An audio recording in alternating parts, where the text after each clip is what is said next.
la cicatrice invisible qui détruit votre foie à chaque verre. Vous pensez que le plus grand risque d'un verre d'alcool, c'est la gueule de bois du lendemain? Détrompez-vous. Le vrai problème, ce n'est pas le mal de crâne ou la fatigue dérangée, c'est une cicatrice. Une cicatrice invisible qui commence à se dessiner dans votre foie dès la première gorgée. Chaque fois que vous levez votre verre, vous ne trinquez pas seulement à un bon moment, vous mettez votre foie au défi. Et chaque défi laisse une marque, une cicatrice silencieuse et potentiellement irréversible. Dans cette vidéo, pas de jugement, juste des explications.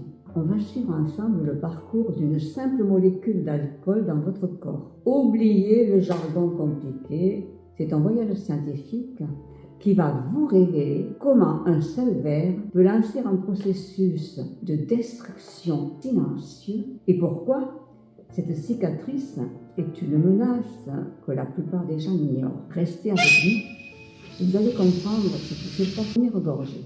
L'alcool, ou pour les intimes, l'éthanol, ne prend pas le chemin classique de la digestion. C'est une toute petite molécule, une sorte de passe muraille, traverse les parois de nos organes avec une facilité déconcertante. Une partie, environ 20%, passe directement à travers la paroi de votre estomac. Et c'est pour ça que vous sentez les effets de l'alcool bien plus vite quand vous buvez dans votre verre. Sans obstacle, l'éthanol file dans le sang. Si vous avez mangé, la nourriture joue le rôle d'une éponge qui ralentit son passage. Mais le gros du travail, près de 80%, se fait juste après dans votre intestin grêle.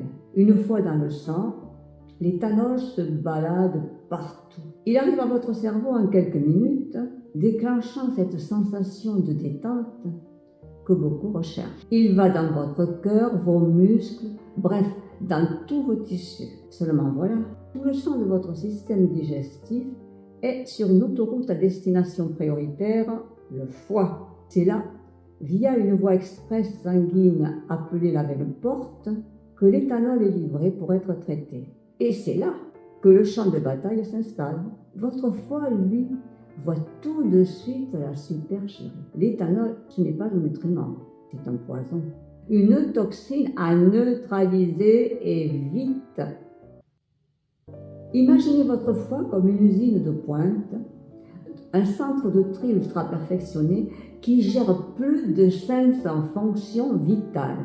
Il s'occupe des graisses, des sucres, fabrique des protéines essentielles, stocke des vitamines. Un boulot colossal, 24 heures sur 24, sauf que quand l'alcool débarque, c'est l'alerte générale. Le foie met presque tout le reste en pause pour se concentrer sur l'élimination de cette toxine, en mode déminage prioritaire. Pourquoi un tel branle-bas de combat? Parce que si l'éthanol est déjà un problème, ce qu'il devient ensuite est un véritable monstre chimique. Le foie utilise une première enzyme, l'alcool déshydrogénase ADH, pour décomposer l'éthanol. Le résultat, une nouvelle molécule, l'acétaldéhyde. Et croyez-moi, vous allez vouloir retenir ce nom. L'acétaldéhyde est 10 à 30 fois plus toxique que l'alcool lui-même. C'est une substance classée cancérigène, capable d'attaquer l'ADN, les protéines et les membranes de nos cellules. C'est lui le vrai coupable des dégâts sur le long terme. Heureusement, votre corps le sait. Une deuxième enzyme, l'aldéhyde déshydrogénase, ALDH, entre en scène pour transformer au plus vite cet acétaldéhyde en acétate, une substance bien moins agressive qui peut être évacuée ou utilisée comme énergie. Le souci, c'est que ce système de déminage a ses limites.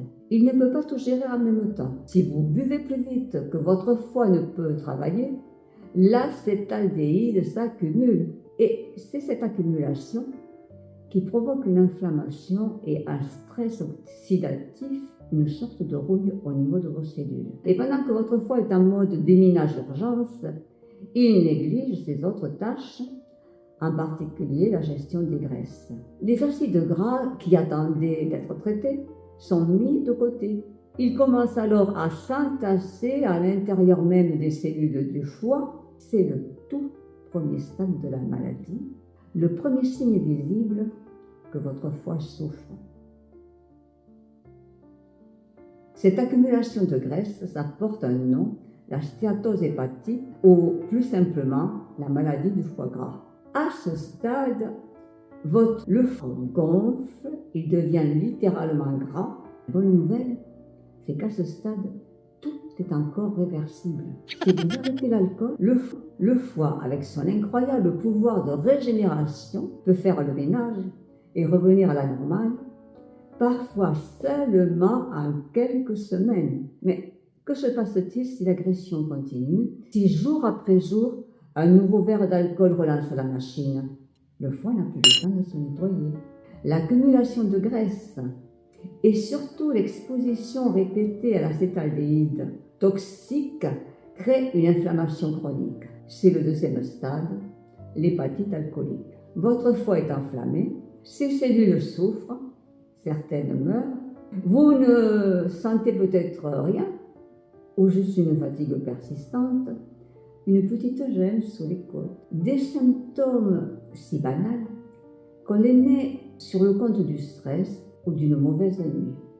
Pourtant, à l'intérieur, la bataille fait rage. Et c'est précisément là que notre fameuse cicatrice invisible commence à se former. Pensez à une égratignure sur votre peau. Votre corps crée une croûte, puis une cicatrice pour réparer les tissus. C'est normal. Maintenant, imaginez que vous vous égratigniez au même endroit tous les jours. La guérison n'arrive jamais à son terme. La cicatrisation s'emballe, le tissu devient épais, dur, il ne sert plus à rien. C'est exactement ce qui se produit dans votre foie. L'inflammation chronique le force à se réparer en permanence.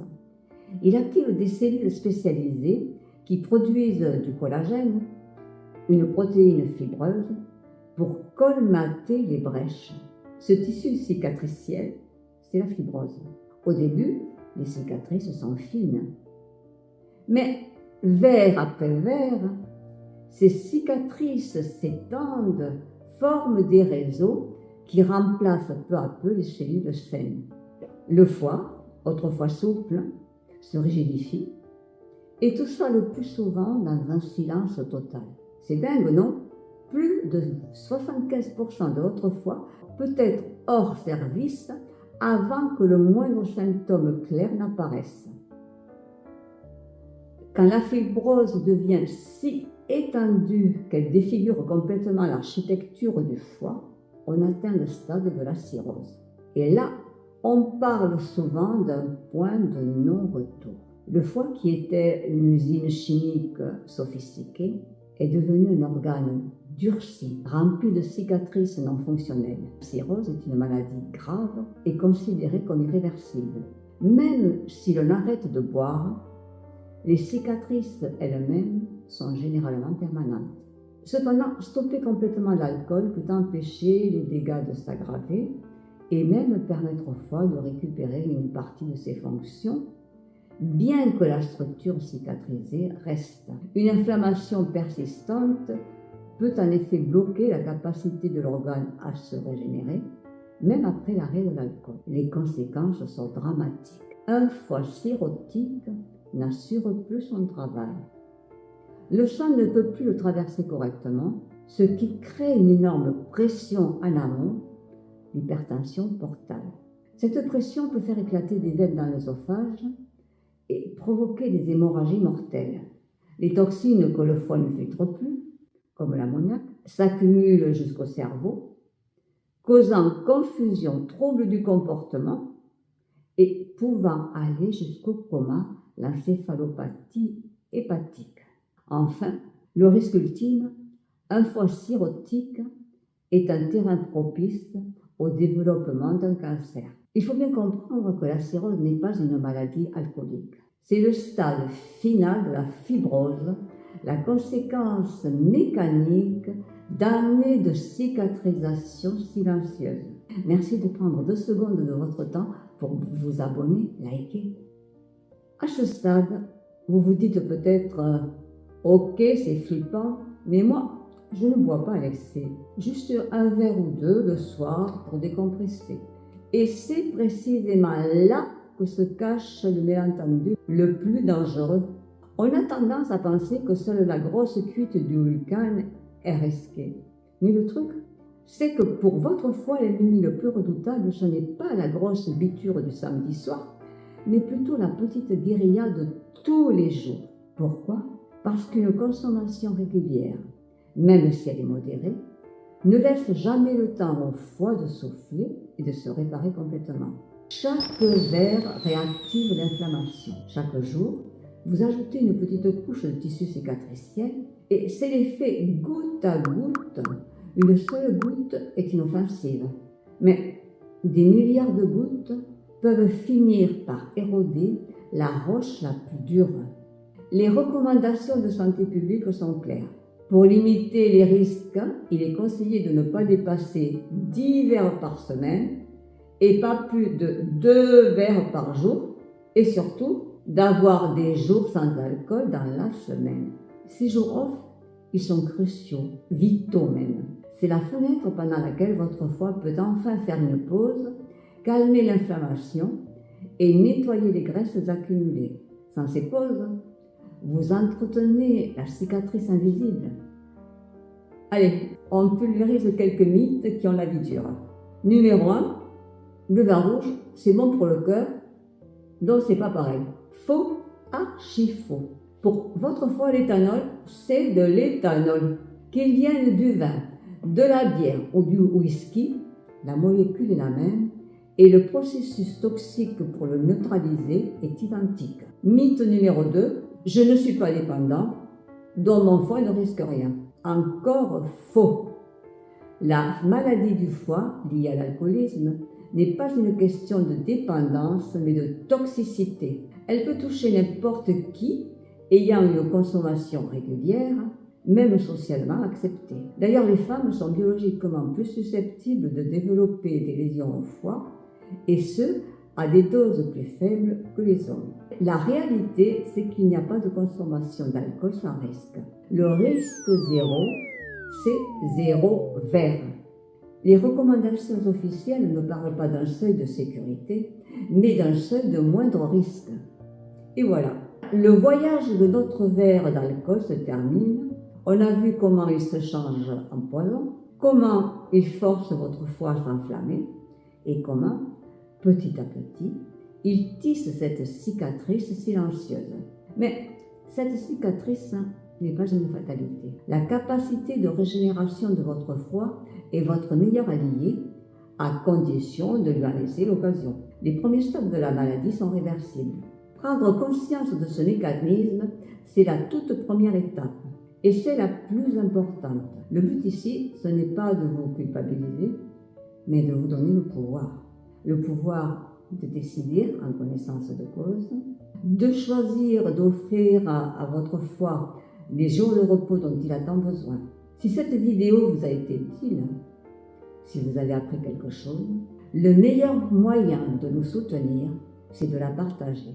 Vous pourriez aider un ami, un proche à comprendre ce qui se joue vraiment dans son corps à chaque verre. Abonnez-vous pour ne pas manquer nos prochaines explorations du corps humain. Prenez soin de vous et surtout, prenez soin de votre foie.